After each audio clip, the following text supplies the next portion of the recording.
estou baseado quase 100% no guideline. Da outra vez eu tinha usado o campo meu também.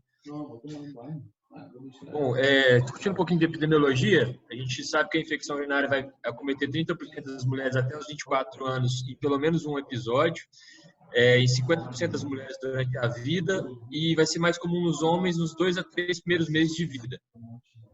Alguns fatores vão aumentar a incidência, como internação, institucionalização, a gestação, alterações funcionais anatômicas relacionadas a lesões de medula, esclerose múltiplas e outras doenças que vão trazer acometimento secundário do trato urinário, e fatores que levam à imunossupressão, muito comumente no nosso meio, a diabetes mellitus e HIV. Uretra curta, mãe com história também de TU, espermicida, um novo parceiro, pH vaginal alta, mudança de flora e a menopausa. Bom, quanto à fisiopatologia, a gente vai ter ascendente, a linfática, hematogênica e por extensão direta. Mais comum que a gente vai ter a ascendente. E algumas definições, a bacteriúria assintomática, ela é correspondente a um crescimento maior que 10 a 5 ou 100 mil em 2 amostras habituais, no caso da mulher, e uma amostra para o homem. E a amostra de cateter é considerada acima de 100 unidades formadoras de colônia.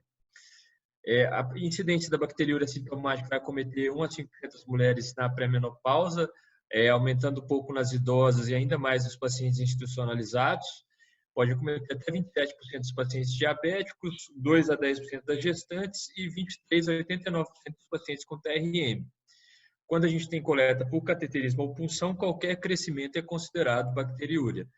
E é muito importante a gente lembrar que a bacteriúria sintomática é um fator de proteção contra a ITU sintomática. Então, a gente só vai tratar em um caso específico que a gente vai falar mais para frente. E a piúria é a presença de leucócitos na urina, que pode estar relacionada a uma infecção ou resposta inflamatória do urotélio. E quando a gente tem uma bacteriúria sem piúria, provavelmente a gente tem um quadro de colonização.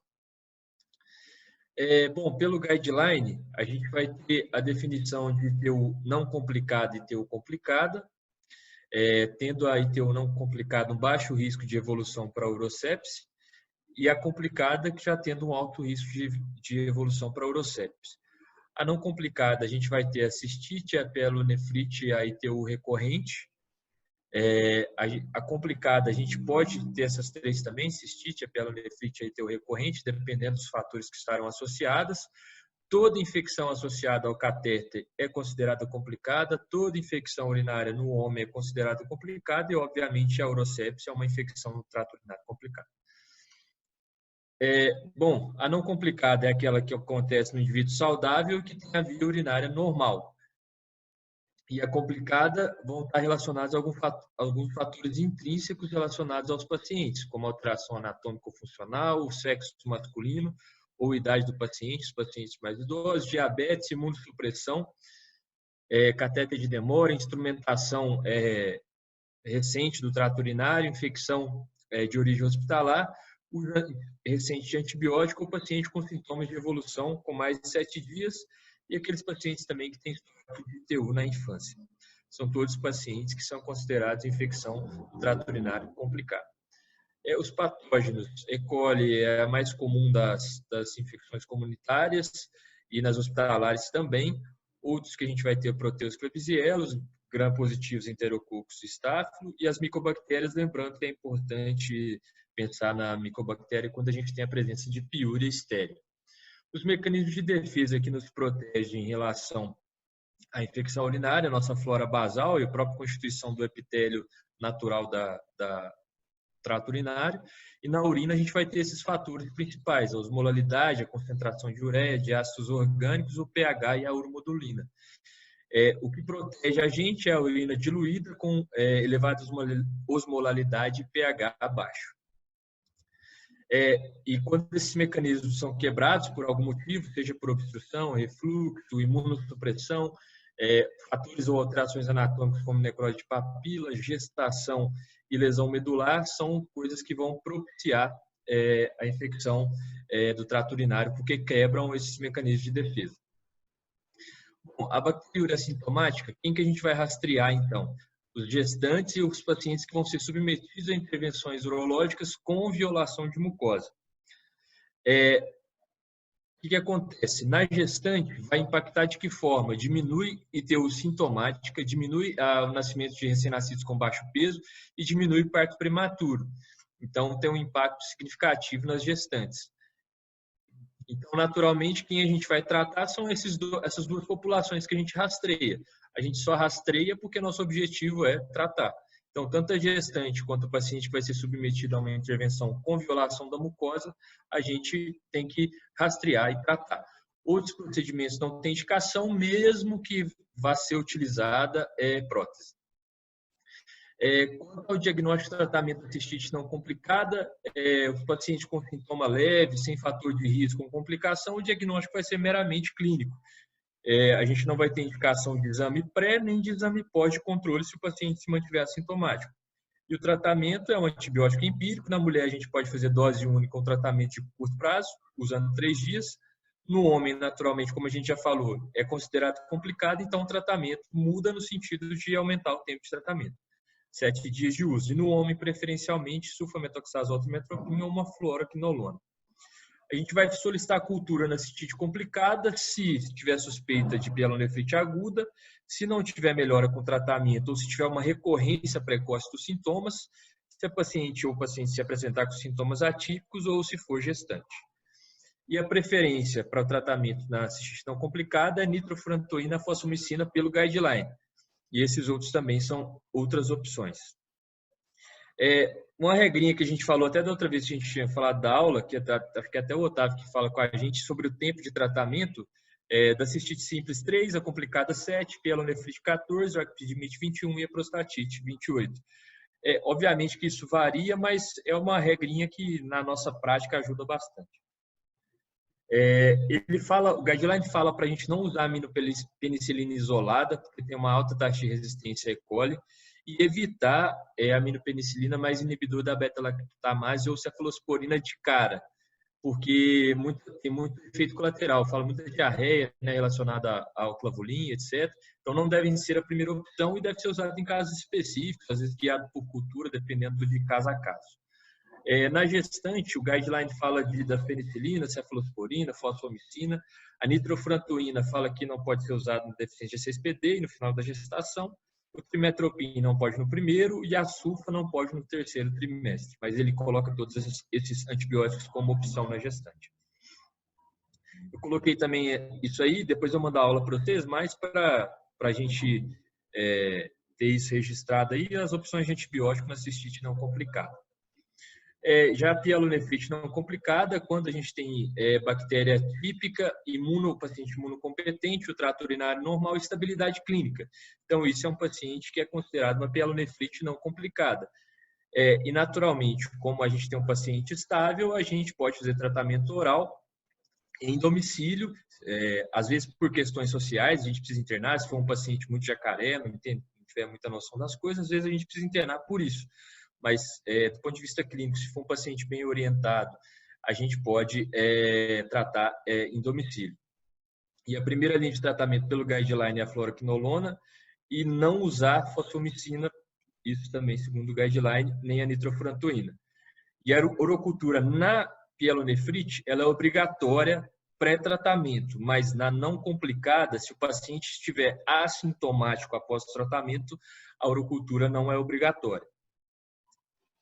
As fluoroquinolonas, Felipe, as fluoroquinolonas são os antibióticos que na melhor penetração tem em parênquima renal. Embora muitas linhas aí estão tentando tirar a fluoroquinolona como primeira opção de várias linhas de tratamento das infecções urinárias, principalmente a pielonefrite, não tem conseguido. Tem trabalhos mostrando que a fosfomicina tem uma ótima penetração no parênquima prostático. Hoje ela está gradativamente se tornando uma boa opção para as prostatites, como uma forma de tirar um pouco o foco da fluoroquinolona para a prostatite. Mas para parênquima renal, a fosfomicina não tem boa penetração. Tem um trabalho até recente que eu vi numa aula, não lembro qual, tanto o webinar que a gente já está perdido, e que mostrou realmente que a fosfomicina não é eficaz a pielonefrite. Pode continuar. E assim, é engraçado que o próprio guideline, ele fala que lá na Europa eles estão evitando usar a fluoroquinolona. mas mesmo assim eles mantêm como primeira linha para pielonefrite e tudo mais, mantém o uso da fluoroquinolona normalmente. Bom, aí sugestão de antibiótico oral para pielonefrite, que também tem essa tabelinha no guideline, deixei mais para a gente quando for estudar depois, e também de antibiótico endovenoso, aí as opções que a gente tem. Bom, quando que a gente vai fazer imagem nos pacientes que apresentam ITU não complicada? Na suspeita de obstrução, quando o paciente tem uma história de litíase, quando tem um quadro de necrose papilar associada, quando tem cirurgia recente do trato geniturinário, desculpa, história de diabetes mellitus ou algum tipo de imunossupressão associada. Os pacientes com rins policísticos, ele especifica apenas aqueles que já têm DRC e são dialíticos, quando tem uma flora incomum associada ou quando tem uma resposta inadequada ao antibiótico, que é uma coisa óbvia. Bom, as ITUs complicadas vão ser naqueles pacientes que têm anormalidades anatômicas, instrumentação, uso recente de antibiótico, qualquer tipo de imunossupressão, a gestante, infecção hospitalar, paciente cateterizado, né, uso de catéter crônico, pode ser em uso de catéter ou até 48 horas após a retirada do catéter, é considerado uma infecção relacionada ao catéter. O homem, paciente com obstrução, refluxo vésico-ureteral, presença de corpo estranho, paciente que tem resíduo pós-miccional elevado, instrumentação recente, gravidez e micro-organismo multiresistente. E lembrando que nas ITUs complicadas, a urocultura também é obrigatória, independente se for uma cistite ou se for uma pielonefrite. No caso específico da pielonefrite, a gente vai ter sempre a urocultura pós-tratamento das complicadas, a urocultura pós-tratamento obrigatória. Antibiótico terapia nas ITUs complicadas, principalmente na cistite, na verdade, aqui. Ele dá a opção de amoxicilina mais o aminoglicosídeo, ou uma cefalosporina de terceira com aminoglicosídeo, ou uma cefalosporina de terceira isolada, quando a gente faz um paciente com ITU complicado e sintomas sistêmicos, possível evolução de sepsis. No caso aí, a gente pode ter cefalosporina de terceira, a gente usa muito na nossa rotina, que é a ceftriaxona. Isso falando da cistite complicada. Não usar fluoroquinolona se teve um uso em menos de 6 meses ou se o paciente é proveniente do departamento urológico. Isso é o que o guideline coloca. Quanto à urosepte, a definição que o guideline coloca, que é usada atualmente, é uma alteração do SOFA em 2 pontos ou mais, ou do PIC-SOFA, que é um score que é mais rápido, né, que é quando você tem alteração na frequência respiratória em 22 ou mais, alteração do nível de consciência ou alteração mental, ou uma pressão sistólica de 100 ou menos. E choque séptico, naturalmente, é o paciente que é refratário a medidas volêmicas e tem necessidade de uso de drogas vasoativas para manter a pressão arterial média acima de 65. Ou um nível de lactato maior que 2 milimol por litro ou maior que 18 miligramas por decilitro, desde que ele não esteja hipovolêmico. Bom, no paciente séptico, além, obviamente, de tomar aqueles cuidados de fazer uma reposição volêmica e cuidados básicos de suporte, a gente vai colher uro e hemoculturas. Nesses pacientes, a imagem é obrigatória e a gente vai fazer tratamento endovenoso por 14 a 21 dias. A tendência é que se o paciente tem melhora em 72 horas, você tem uma urocultura que te permite descalonar o tratamento, você pode fazer o tratamento oral guiado e, como a gente já tinha falado, a urocultura pós-tratamento é obrigatória. Se o paciente não tem melhora, a gente tem que pensar se tem uma complicação e pensar em, às vezes, repetir a imagem, que pode ter evoluído com a formação de um abscesso renal ou perirrenal, reavaliar as culturas, se elas foram colhidas, e drenar o abscesso ou obstrução, caso exista alguma complicação associada. Os antibióticos, o guideline coloca como opção no tratamento do paciente com urosepse. Ô, Felipe. Tá aí nessa tabela. Oi, pode falar. Ontem estava tendo um webinar, não sei se o pessoal assistiu, sobre infecção urinária complicada, e aí não ficou muito claro para mim, na hora que o radiologista falou lá, que tem uma pergunta, a partir de qual tamanho que você drena abscesso e infecção urinária complicada. Alguém tem essa resposta? Ele vai falar 1 centímetro, é 1 centímetro? A gente vai falar mais para frente aí, Bertani, Não, sobre isso beleza, aí. beleza. Beleza? Então tá, beleza. Aí Beleza. qualquer coisa a gente complementa aí, fechou? Show, show. Bom, isso aí eu procurei que é uma coisa que na nossa rotina é arroz com feijão, né? Eu estava até conversando com o Jair e com a Estela hoje mais cedo. O guideline de ITU não fala sobre quando tem associação com ureterolitise ou com obstrução, como a gente deve proceder, em que momento intervir, se inicia antibiótico espera.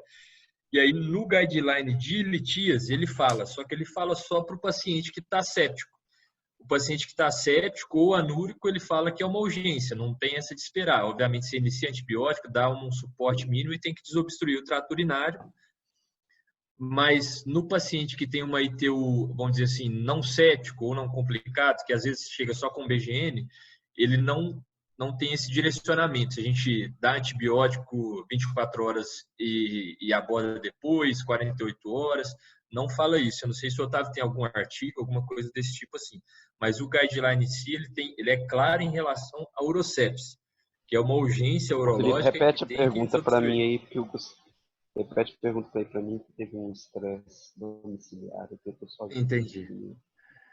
Porque eu estou falando, Otávio, é que na ITU associada à ureterolitíase, o guideline de ITU não fala nada. O guideline de litíase, ele só fala sobre o paciente em sepse. Paciente séptico ou anúrico com ITU, obviamente, com cálculo, desculpa, ele tem que ser desobstruído na urgência.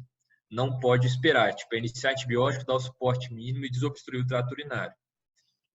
E já é o paciente com ITU e cálculo, mas uma ITU tipo, não complicado, paciente que não está cético, não está grave, ele não tem orientação, não fala nada. Tipo, se dá 48 horas de antibiótico ou dá 24 horas de antibiótico que opera ou opera de cara, não tem essa orientação. Não sei se você tem algum artigo, alguma coisa do tipo assim que fala sobre isso, entendeu? Na verdade, eu sigo o protocolo do Marcelo Silves, pessoal da clínica. Segundo ele tirou esse protocolo, o guideline da EA1 e da EUA, entendeu? Eu não li detalhadamente da EUA. O que hoje nós temos lá é que o paciente que tem bacteriúria, tem bactéria, igual você chega com bactéria, BGN e tudo mais, se ele não for sintomático, não tiver nenhum sintoma infeccioso, sistêmico, ele pode ser abordado. É claro que você vai ter que iniciar antibiótico, você pode ser autorizado a fazer a abordagem até o TL naturalmente no seu prazo. Você faz o antibiótico na indução anestésica, você está seguro. Se o paciente tiver ITU com sinais de complicação, taquicardia, sinal de infecção do trato urinário, algum sinal infeccioso sistêmico, você tem que iniciar antibiótico por 24 a 48 horas, entendeu? E proceder aí a desobstrução, que idealmente seja um duplo J e posteriormente o tratamento definitivo do cálculo. Se o paciente estiver instável, se o paciente estiver séptico com realmente uma obstrução, a melhor opção é estabilização seguida de imediata desobstrução, com duplo J, sem IPL. E se o paciente... falta um dado. Então, se o paciente estiver instável, você faz o antibiótico e estabiliza e leva ele de imediato para a desobstrução na instabilidade. Se o paciente tiver sinais de pionefrose, realmente o exame de imagem mostrando uma densidade aumentada, coleção intrarenal, abscessos renais, o ideal seria nefrostomia o mais rápido possível, entendeu? Sim. Tipo assim, o que igual eu falei, assim, o guideline da AU é muito claro no paciente grave. Tipo assim, tanto que é um tópico lá, pacientes com ureterolitise, sepse ou anúria. Aí ele fala, escreve lá os trabalhos, etc e tal, e fala que tem que desobstruir. Mas igual nesses casos leves e tudo mais, o que fazer? Não sei se da AUA tem, né? Mas, enfim, é isso aí. Bom, igual o guideline fala, o paciente séptico ou grave é igual a desobstrução de urgência. No guideline, ele fala que o duplo J e a nefrostomia, eles são equivalentes na drenagem. E o que ele recomenda, além de, obviamente, das coisas naturais, às vezes obstrução, é você coletar uma nova urocultura após você ter desobstruído o rim. Beleza? Só complementando aqui, Felipe, realmente a desobstrução, a nefrostomia e o duplo J são equivalentes, exceto se tiver pus, entendeu? Sim. Na infecção, o duplo J é equivalente à nefrostomia. Mas se tiver uma coleção, uma densidade, que é realmente pus mesmo, realmente a nefrostomia não é a melhor opção. Como a nefrostomia, hoje em dia, não é uma coisa fácil, a gente está naqueles cursos, nos hospitais, de maior referência de terciário. E tem um radiologista que faz. Você vai no hospital das clínicas, o hospital daquele tamanho, tem um radiologista que faz. O hospital da Unimed, lá da Contorno, tem um que faz.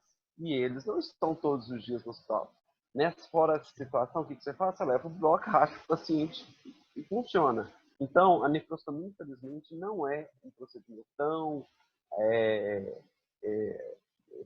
tão acessível no nosso meio, infelizmente, que acaba que, mesmo em casos de pionefrose, eu já vi muita gente, inclusive eu, passando duplo J e resolvendo. Nós estamos falando. Até porque costuma ser um paciente muito ruim para você rachar ele, né, Otávio? Se você não tiver a possibilidade de fazer uma nefrostomia, para você abrir ele, fazer uma nefrostomia. A opção que nós temos, urologistas, nós não temos domínio adequado de ultrassom, infelizmente a gente não tem domínio da radiologia intervencionista. Nós temos para fazer nefrostomia fazer uma pielografia retrógrada por raio-x funcional, igual a gente faz na percutânea. Porém, um paciente obstruído, um paciente sério, vai ficar injetando, não pode injetar nada no sistema coletor. Entendeu? Então, assim, é uma técnica que a gente usa, mas ela é muito pouco prática, porque geralmente você precisa fazer nefrostomia justamente porque ele está obstruído. Como é que você vai injetar contraste? Beleza. Agora, falando um pouco sobre tempo de repetição, o guideline considera 2 ou mais em 6 meses ou 3 ou mais no período de 1 ano, e ele divide em não resolvida ou recorrente. Não resolvida é aquele paciente que não tem resposta, que é o mesmo micro-organismo da infecção urinária original dele, com o mesmo padrão de resistência. E a recorrente é aquela que acontece após cura documentada e pode ser por reinfecção ou por persistência bacteriana, que inclusive são questões frequentes das nossas provas, né? E lembrando que, assim como os outros quadros, sempre a urocultura é obrigatória. Os fatores de risco para ITU de repetição ou início, né? O intercurso sexual, novo parceiro, espermicida, a mãe que tem história de ITU de repetição ou história de ITU na infância. E pós-menopausa, a gente vai ter a própria história de ITU na pré-menopausa, incontinência urinária, atrofia vaginal, né? Que o déficit de estrogênio, né? A cistocele, resíduo aumentado, cateterização, deterioração funcional em mulher institucionalizada também é um fator de risco. E os fatores associados à persistência, então, principalmente o R1 costuma cair bastante na nossa prova. Do trato urinário baixo, a gente vai ter... Eu coloquei TBC e nem eu estou lembrando o que é mais. Prostatite bacteriana crônica, lembrei. Cisto de úretra infectado, abscesso perivesical com fístula, divertículo uretral, cistos comunicantes infectados e no trato urinário alto, cálculo infeccioso, necrose de papila, o rim atrófico ou esponjoso, duplicação do ureteral, uretério ectópico, cistos ureterais infectados. O manejo da ITU de repetição não antimicrobiano, a gente vai ter orientações em relação a hábitos de vida, né? Orientar o paciente a urinar pós-coito, não retardar a diurese, otimizar a ingesta hídrica, não usar ducha ou roupa íntima oclusiva. Tem aquela questão também, principalmente que a gente orienta muito para a criança, né? A forma adequada de você fazer a higiene de frente para trás e não de trás para frente. Reposição hormonal tópica pós-menopausa, né? O uso de estrogênio tópico melhora bastante a questão da atrofia vaginal. O uso do Urovaxon, imunoprofilaxia para as mulheres, a gente estava até discutindo com o Denilson isso essa semana. O Cranberry, que é controverso, ele melhora muito o sintoma, mas não interfere em si na quantidade de recorrência. A dermanose, que é um açúcar monossacarídeo, que está sendo usado ainda em contexto de estudo clínico. E tem se falado também sobre a instilação vesical de ácido hialurônico e de sulfato de condroitina, que já é feito para pacientes que têm bexiga hiperativa, cistite intersticial e esses quadros. Também tem sido estudado para ter de repetição, porque restabelece a camada de GAG, de glicosaminoglicano. Aí para o tratamento, todos a gente usa, as orientações, apesar de ter um nível de evidência muito baixo, mas tem que usar, a gente está mexendo realmente nos hábitos, principalmente na mulher. Mulher não é após coito, deixar claro que não é o marido que inocula a bactéria nela durante a relação, mas é a própria pressão que o púbis recebe, né, que o períneo recebe durante a relação sexual pode inocular as próprias bactérias, né? Não retardar a diurese, porque o principal mecanismo de defesa contra a infecção urinária é o fluxo urinário. A partir do momento que a pessoa toma bastante líquido e frequentemente está urinando, né, ela frequentemente está limpando a bexiga dela, gerando fluxo urinário e limpando as bactérias, né? Se ela retarda muito tempo a diurese ou não toma muito líquido, lá dentro a bactéria crescer, insistar, multiplicar, aderir à mucosa antes que o fluxo urinário realmente aconteça e elimine a bactéria, né? Então, a reposição tópica, justamente, de atrofia vaginal, a perda da acidez vaginal pode aumentar a proliferação de bactérias na vulva. O Urovaxon tem um nível de evidência moderado, mas nós, na prática, aqui, a gente usa muito uma forma de aumentar a imunoprofilaxia, aumentar a imunidade, principalmente por sterilizados de bactéria de E. coli, que trabalhos que mostram que aumenta a IgA secretora. Você usa muito, Otávio? Hã? Desculpa, eu estava perguntando sobre o Urovaxon. Você costuma prescrever? Você vê bom resultado? O que eu vou falar por último, do resultado. Cranberry realmente os trabalhos mostram que é muito mais sintomático. O mecanismo de ação do cranberry é mais por alterar o pH da urina, liberação de tanino, transformando o ambiente um pouco mais hostil. Dermanose está muito ainda inicialmente em estudo.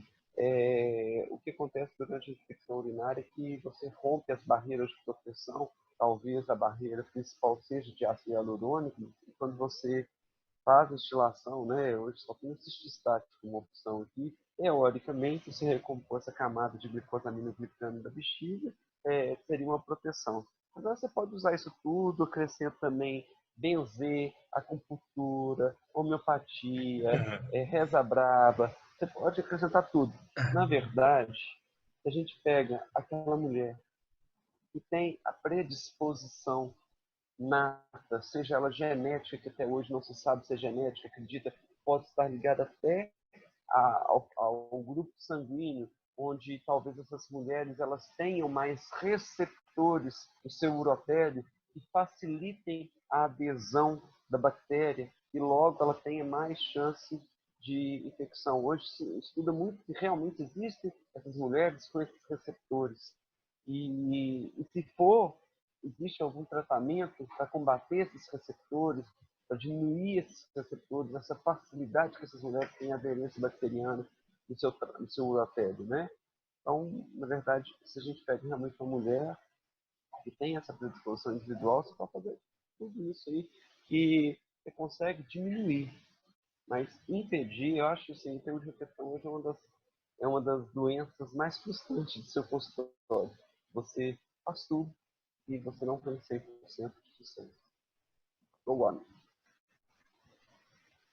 Bom, só reforçando assim, com recomendação via guideline mesmo, que ele recomenda essas questões do não antimicrobiano, a mudança de hábito, né, a reposição hormonal na mulher pós-menopausa e o uso do Urovaxon. Antimicrobiana, a gente vai ter 3 formas, né? A profilaxia contínua, o tratamento intermitente, né? Aquele que a gente deixa, às vezes, até com a própria paciente já a receita e o pedido da urocultura, o paciente bem orientado, né? O contexto social tem que ser favorável. A gente deixa a prescrição do antibiótico e o pedido da urocultura. Quando a paciente sente os sintomas, né? E às vezes tem pacientes que relatam que tem até pródromo, né? Igual tipo enxaqueca, né? Já sabe, eu já sei que vou ter infecção. Então, a paciente ela vai, ela colhe a urocultura e depois de colher a urocultura, ela inicia o tratamento por conta própria. E tem a profilaxia pós-coito também, todas com efetividade. As opções que a gente tem é a trimetropina, nitrofurantoína, a cefalexina, as fluoroquinolonas, lembrando que a nitrofurantoína, o mecanismo de ação dela é bacteriostático, e, em geral, quando a gente usa profilaxia, a gente vai fazer uma avaliação durante 6 meses e reavaliar após esse tempo. Eles não colocam a fosfomicina como antibiótico de profilaxia, não? Ô, Julinha, coloca também, mas eu só coloquei esses aí, entendeu? Tipo assim, não colocou, tem também, mas só coloquei isso aí de exemplo mesmo. Ah, não, beleza. O que não quer dizer que não seja opção por não estar aí, entendeu? Entendi. Obrigada. Falou. Bom, algumas complicações aqui, falar mais rápido, que a gente já tinha falado outra vez, e é uma dúvida que o Bertani estava. Sobre abscesso renal, em geral, 2/3 vai estar associado a litíase ou alguma lesão renal. Em geral, o paciente gram-negativo. Estáfilo vai ser daqueles pacientes que têm, em geral, uma disseminação hematogênica, que tem alguma lesão de pele, algo do tipo. E aí vai ser o padrão ouro para diagnóstico.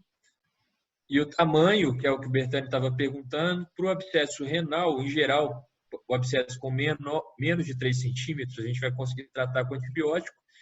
3 a 5 vai depender da clínica do paciente. O paciente estável, a gente pode tentar antibiótico, mas se o paciente está instável, a gente tende a drenar.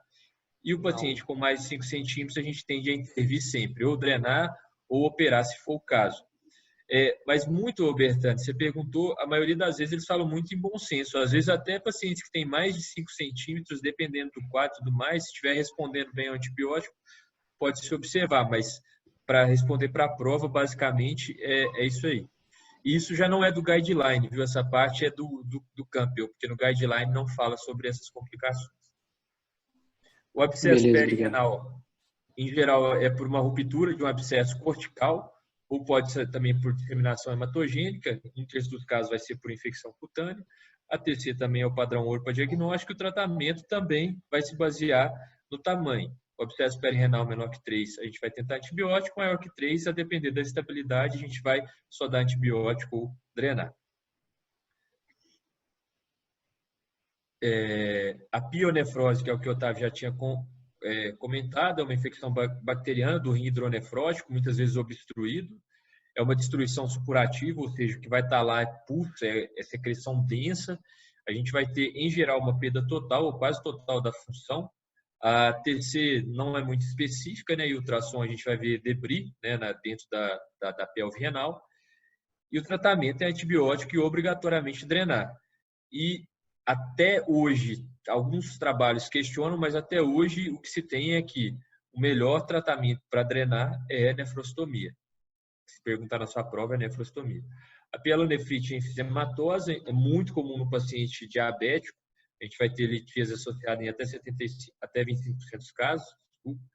É uma infecção necrotizante que vai estar ter mais comum germe causador, a E. coli também. A TC é o padrão ouro e a gente, em geral, vai ter o gasto perirenal. E nosso tratamento vai depender do funcionamento do rim. Se estiver funcionando, a gente vai tender a fazer um tratamento conservador, drenar se for necessário, caso tenha litíase associada. E se o paciente tem um rim não funcionante, ou piora de função renal, a gente tende a fazer o tratamento cirúrgico e abordar com a nefrectomia. A pielonefrite granulomatosa é mais comum unilateral. Em geral, a gente vai ter um rim aumentado e sem função, e vai estar associada à uropatia obstrutiva em 85% dos casos. Em geral, ela chama xantogranulomatose porque a gente tem acúmulo de macrófagos espumosos carregados com lipídios e vai estar muito associada a carcinoma de células renais ou carcinoma papilífero de células transicionais da pelve. e carcinoma de células escamosas da pelve. O diagnóstico diferencial que a gente tem que fazer, por estar muito associado a essas neoplasias, exatamente com lesões expansivas. A gente tem ali uma imagem da pielonefrite xanthogranulomatose. Em geral, a gente tem essa densificação da perirenal, do subcutâneo, e a gente vai ver também essas calcificações no interior da pelve renal. A imagem é uma massa reniforme, a pelve renal que circunda uma calcificação, que é essa calcificação que tem aqui. Em geral, pode ter, mas em geral você tem mais dilatação calicinal e não tem dilatação da pelve, mas pode acontecer, como teve nesse caso aqui.